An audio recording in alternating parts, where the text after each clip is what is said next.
तो डिजिटल सेवा पोर्टल पे जो है PMLVM सर्विस लाइव है, जिसके माध्यम से आप जितने भी कस्टमर का यहाँ से आप काम करते हैं तो इससे आप अच्छी खासी इनकम कर सकते हैं। तो इस वीडियो में आपको कंप्लीट बताएंगे कि PMLVM सर्विस जो डिजिटल सेवा पोर्टल पे लाइव है इसमें आपको कैसे काम करना है।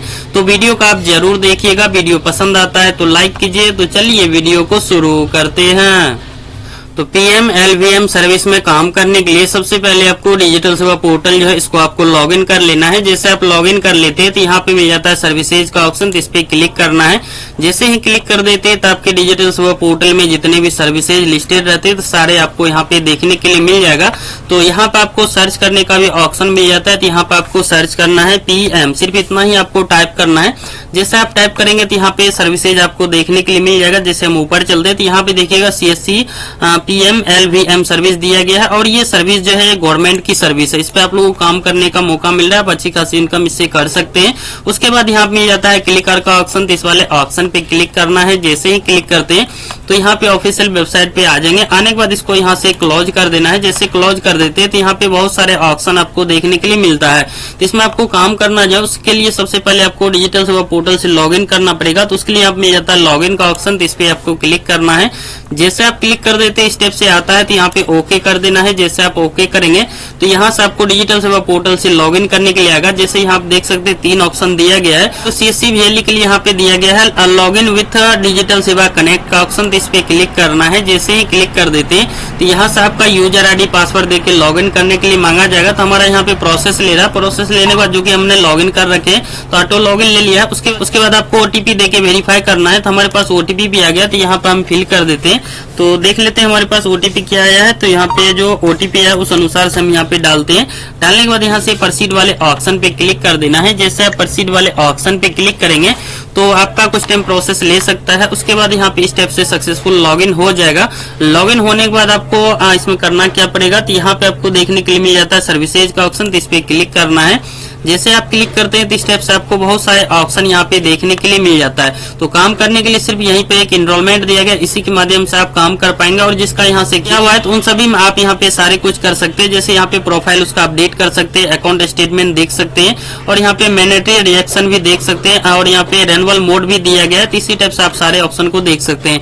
तो यहाँ पे काम करने के लिए करना क्या पड़ेगा, इसके लिए यहाँ पे एनरोलमेंट जो दिया गया है तो इस पे क्लिक करना है। जैसे ही क्लिक करते हैं तो यहाँ पे आपको 3 ऑप्शन देखने के लिए मिलता है। PMLVM सर्विस जो आप लोगों को ये प्रधानमंत्री किसान मानधन योजना होता है, इसी के लिए होता है, ठीक है। तो इस पे आपको क्लिक करना है। जैसे ही क्लिक करते हैं तो स्टेप से आ जाएंगे। आने के बाद यहाँ पे फॉर्म को फिल करना है। तो जैसे यहाँ पे पर्सनल डिटेल पूछे गए, उसके बाद यहाँ पे आधार वाले ऑप्शन पे ही रहने देना है। फिर यहाँ पे जो भी कस्टमर का आधार नंबर रहेगा वो डालेंगे, फिर उसका नाम यहाँ पे डालना है। चलिए आधार नंबर आपको डाल के ही दिखा दे रहा हूँ।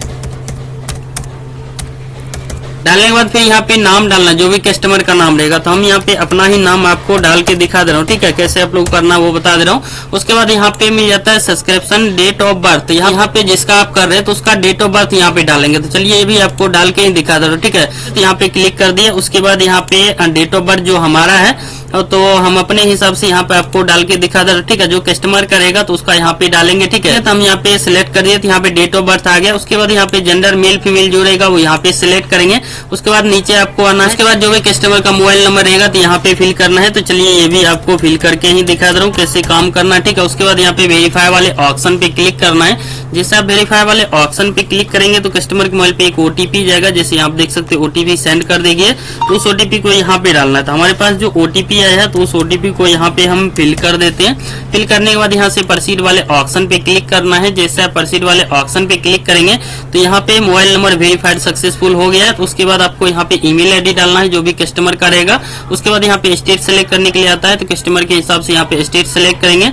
उसके बाद यहाँ पे डिस्ट्रिक्ट आता है, तो कस्टमर के हिसाब से यहाँ पे आपको डालना है। तो चलिए हम अपना डाल के दिखा दो। जब भी आप डालते हैं तो यहाँ पे जो कि आपको हमेशा रिफ्रेश होगा, ठीक है। तो यहाँ पे हमने ब्लॉक भी सिलेक्ट कर लिए। फिर यहाँ पे विलेज आता है, तो आप अपने अनुसार जो कस्टमर का रहता है वो डालेंगे। उसके बाद यहाँ पे एरिया पिन कोड डालेंगे, ठीक है। तो चलिए ये भी आपको डाल के ही दिखा दे रहा हूँ। उसके बाद यहाँ पे पूछेगा नॉर्थ ईस्ट है, तो हमारा नॉर्थ ईस्ट नहीं है, तो हम यहाँ पे नो करते हैं। उसके बाद यहाँ पे कैटेगरी पूछे जाते हैं, जो भी कैटेगरी का कस्टमर रहता है तो वो सिलेक्ट करेंगे। उसके बाद यहाँ पे 2 ऑप्शन जो दिया गया, तो यहाँ बताया गया SMF और यहाँ पे नॉन SMF। तो ये हो गया स्मॉल किसान है तो इसको सिलेक्ट करेंगे और यहाँ पे स्मॉल किसान नहीं है इस वाले ऑप्शन पे क्लिक करते हैं तो इसके लिए जो कि एलिजिबल नहीं रहते। ठीक है, तो यहाँ पे 2 हेक्टेयर से कम ही जमीन रहना चाहिए, वो भी यहाँ पे क्लियर ये बताएगा। फिर नीचे आना, इस कंडीशन को एक्सेप्ट करना है। उसके बाद यहाँ से सबमिट वाले ऑप्शन पे क्लिक करना है। जैसे आप सबमिट वाले ऑप्शन पे क्लिक करेंगे तो एप्लीकेशन इन्फॉर्मेशन सक्सेसफुल रिकॉर्ड बता दी जाएगी। फिर ओके करना है। जैसे आप ओके करते हैं तो आपको यहाँ पे ऑथेंटिकेशन देना पड़ेगा। जैसे यहाँ पे ओटीपी या फिंगरप्रिंट, तो हम यहाँ पे ओटीपी बेस कर देते हैं। उसके बाद यहाँ पे ऑथेंटिकेट वाले ऑप्शन पे क्लिक करते हैं तो यहाँ पे जो कि हमारा इस कंडीशन को एक्सेप्ट करना है। फिर यहाँ पे फिंगरप्रिंट ओटीपी आप चेंज नहीं कर सकते। चलिए हम ओटीपी वाले ऑप्शन को सिलेक्ट करते हैं। उसके बाद यहाँ पे इस कंडीशन को आप एक्सेप्ट करेंगे। एक्सेप्ट करने के बाद यहाँ पे मिल जाता है जनरेट ओटीपी का, तो इस वाले ऑप्शन पे क्लिक करना है। जैसे आप क्लिक कर देंगे जो भी आधार कार्ड में मोबाइल नंबर लिंक है उस पे एक ओटीपी जाएगा, तो उस ओटीपी को भी हम यहाँ पे फिल कर देते हैं। फिल करने के बाद नीचे आपको स्क्रॉल करना है तो नहीं हो रहा है, तो उसके लिए हम यहाँ पे पेज को छोटा कर लेते हैं। 100 है, ठीक है, तो यहाँ पे छोटा कर लिए। तो अब यहाँ पे वैलिडेट करने के लिए आ गया, तो इस यहाँ से हम वैलिडेट वाले ऑप्शन पे हम क्लिक कर देते हैं। तो जैसे वैलिडेट वाले ऑप्शन पे क्लिक करेंगे तो यहाँ आप देख सकते हैं आधार मेरा ऑलरेडी बता रहा है कि हमने ऑलरेडी इसमें कर रखे हैं। ठीक है, तो इसलिए आगे का प्रोसेस नहीं हो रहा है। तो जो अगर दूसरे किसान है तो उसका आप यहाँ से कर सकते हैं। तो उसके बाद आपको यहाँ पे अगला स्टेप जो आएगा तो यहाँ पे फिल बैंक नॉमिनी डिटेल आएगा, तो वो डिटेल आपको फिल करना है। उसके बाद यहाँ पे मैंडेटरी फॉर्म एक आ जाएगा, तो उसको आपको डाउनलोड कर लेना है। डाउनलोड करके प्रिंट कराना है। कस्टमर का सिग्नेचर होगा, सिग्नेचर करा के फिर से आपको स्कैन करना है। स्कैन करने के बाद यहाँ पे मिल जाता है अपलोड मैंडेटरी फॉर्म, जो आपने यहाँ पे प्रिंट किए थे तो उसी को आपको यहाँ पे अपलोड करना है सिग्नेचर करा के। उसके बाद यहाँ पे मिल जाता है पेमेंट का, तो यहाँ से पेमेंट आपको कटाने के लिए आएगा, तो एज के हिसाब से कटता है, तो वो भी कितना कटता है आपको आगे बता देंगे। उसके बाद यहाँ से पेमेंट करने के बाद सक्सेसफुल हो जाएगा। सक्सेसफुल होने के बाद यहाँ से एक कार्ड जनरेट हो जाता है, तो कार्ड कस्टमर को प्रोवाइड कर देनी। ठीक है, तो अब इसमें पेमेंट जो लगने वाले हैं कोई भी कस्टमर का कितना लगेगा तो चलिए वो आप लोगों को बता दे रहा हूँ। तो उसके लिए आप मिल जाता है स्कीम का, स्कीम में आते हैं तो यहाँ पे कंट्रीब्यूशन चार्ट मिल जाता है, तो इस पे आपको क्लिक करना है। जैसे आप क्लिक करते हैं तो इस टाइप से आप लोगों को चार्ट यहाँ पे देखने के लिए मिल जाता है। जैसे यहाँ पे एज के हिसाब से करता है, जिसका 18 साल एज है तो उसका जो कि यहाँ पे 55 रुपए कटेगा। ठीक है, और सरकार के द्वारा 55 रुपए दिया जाता है, टोटल 110 रुपए हो जाते हैं। तो सर यहाँ पे एज अनुसार से आप लोगों को अलग अलग यहाँ पे चार्ज दिखाए जाते हैं।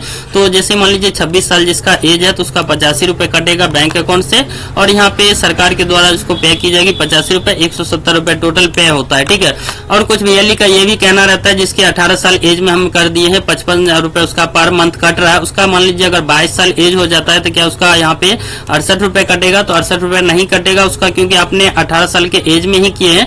तो सभी ईयर आपको बढ़ते जाएगा, तो ये 55 रुपए ही उसको पे करना पड़ेगा। जिसको 19 में अगर किए 58 रुपए का हो रहा है तो उसको 58 रुपए हर मंथ उसका लगेगा। ठीक है, चाहे वो इस ईयर से दूसरे ईयर तीसरे ईयर भी चला जाता है तो ठीक है। उसके बाद इसमें जो कस्टमर को बेनिफिट होता है, तो जैसे उसका 60 साल एज हो जाते हैं तो उसको 3000 रुपए का पेंशन मिलेगा। तो जैसे यहाँ पे 60 साल तक उसका जो कि यहाँ पे 55 रुपए कटेगा, जिसका यहाँ पे 20 साल एज है तो उसका यहाँ पे 60 साल 61 रुपए का दर से कटेगा। तो ये जो कि हर मंथ कटता है, तो आप इस क्वार्टरली बेस भी कर सकते हैं, 3 माह भी कर सकते हैं। जिस अनुसार से करते हैं तो कस्टमर के बैंक अकाउंट से ही वो पैसा काटा जाता है। तो दी गई जानकारी आप लोगों को कैसा लगा हमें कमेंट में जरूर बताइए, और अगर आप लोगों के मन में सवाल या जवाब है तो हमारे कमेंट बॉक्स में कमेंट जरूर कीजिएगा। उस पर भी आप लोगों को प्रॉपर वीडियो बना के हम समझाने का कोशिश करेंगे। साथ ही साथ अपना स्टेट का नाम जरूर बताइएगा कि हमारी इस वीडियो को कौन से स्टेट से आप देख रहे हैं। तो फिर मिलते हैं अगले इन्फॉर्मेशन वीडियो के साथ, तब तक के लिए बाय।